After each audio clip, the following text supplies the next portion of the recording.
Hi guys. Hi guys. Mag-open tayo ng ating parcel. So, hindi ko to parcel. Parcel ko ng aking mister. Binili niya ako ng mga sneak. Binili niya ako ng mga pang OOTD ko guys. Napakarami. Actually, second batch na to. Yung pinapakaabalahan niya ng isang araw. Tanong, paano ko siya lahat masusuot yun? Magreklamo ko ba ako? Bawal magreklamo. Ako na ang binilhan. Ayan. Ay, ang cute. Ang tanong, kasya ba? 1. Ay, ito yung nakita ko sa live. 2, 3. Ang size ay wala. Ayan. 3 siya. Ayan. Medyo maikli. Pero, carry na yan. Ito pa yung isa. Nung, wait lang. Baba natin.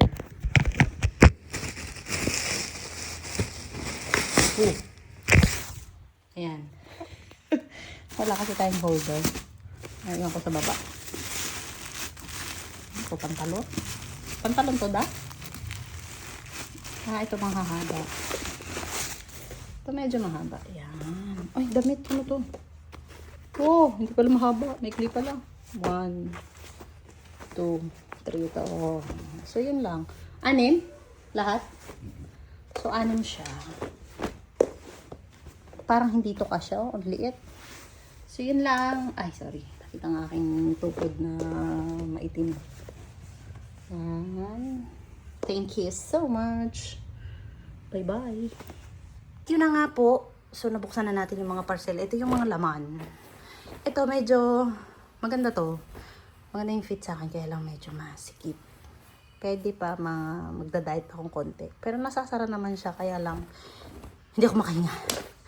Ito, kasya, pero kailangan ako mag-stomach in.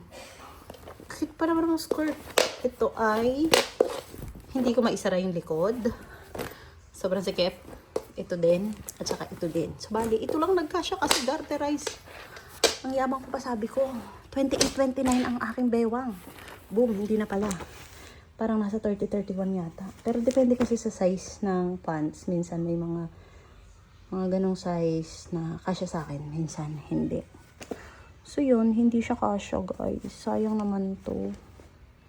Pero bigay ko na to sa aking unika. Kasi siya naman ay dalagita na. Pwede na to sa kanya.